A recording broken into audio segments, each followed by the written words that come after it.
The avoidant thrives in a specific ecosystem where their distance is met with pursuit, their coldness answered with warmth, their absence filled with worry. This dynamic confirms their worldview and maintains their sense of control.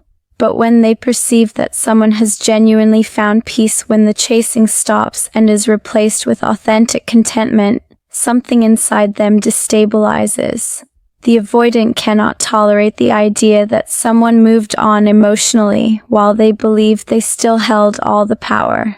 This perception triggers a cascade of behaviors designed to disrupt that peace, not out of love, but out of a desperate need to reassert control over a dynamic they thought they commanded. If watching someone suddenly reappear after you finally heal sounds familiar, subscribe to understand the psychology driving these patterns so you can protect the peace you worked so hard to build. The panic of losing psychological leverage. When the avoidant senses genuine peace in someone they pushed away, they experience something close to existential threat. Their entire relational strategy depends on being the one who cares less, the one who holds power through distance, the one who can leave and return at will because someone will always be waiting. Peace in the other person shatters this illusion completely. It suggests that their absence did not create the devastation they expected. It implies that they are not as irreplaceable as they believed. It reveals that the dynamic they controlled was only controllable because someone else was willing to participate in their game. The avoidant cannot accept this reality without confronting their own insignificance, so instead they act. They reach out with sudden intensity. They create drama where there was calm. They express interest they never showed before. They manufacture crises that demand attention. This is not genuine reconnection, but rather a compulsive need to prove they still matter, that they can still affect the other person, that their power has not been completely neutralized by someone else's healing. The strategic disruption disguised as change. What makes this behavior particularly insidious is how it masquerades as growth or realization.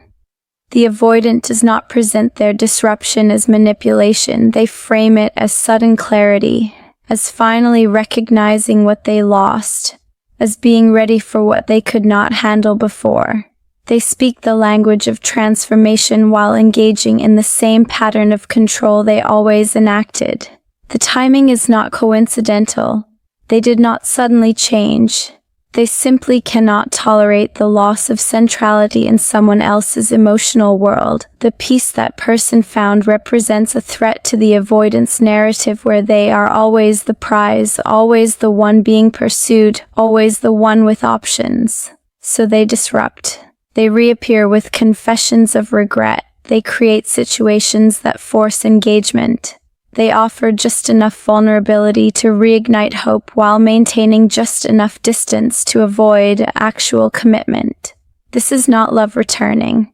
This is ego protecting itself. The avoidant needs to know they can still destabilize someone who found stability without them. They need to confirm that their absence created a void rather than created space for healing. And they will sabotage another person's peace without hesitation if it means restoring their sense of control. The inevitable cycle of re-abandonment. The cruelest aspect of this pattern is its predictability. The avoidant who disrupts peace never intends to stay. Once they confirm they still have power, once they see that their presence still matters, once they feel secure that they have not been forgotten or replaced, they retreat again. The vulnerability they showed was tactical, not transformational. The interest they expressed was temporary, not sustainable. They came back not to build something real, but to destroy the peace they could not tolerate existing without them. This leaves the person who was healing in a worse position than before, having sacrificed their hard-won peace for a connection that was never meant to last. The avoidant will feel satisfied that they proved their relevance and will return to their comfortable distance, now assured that they remain significant even in their absence.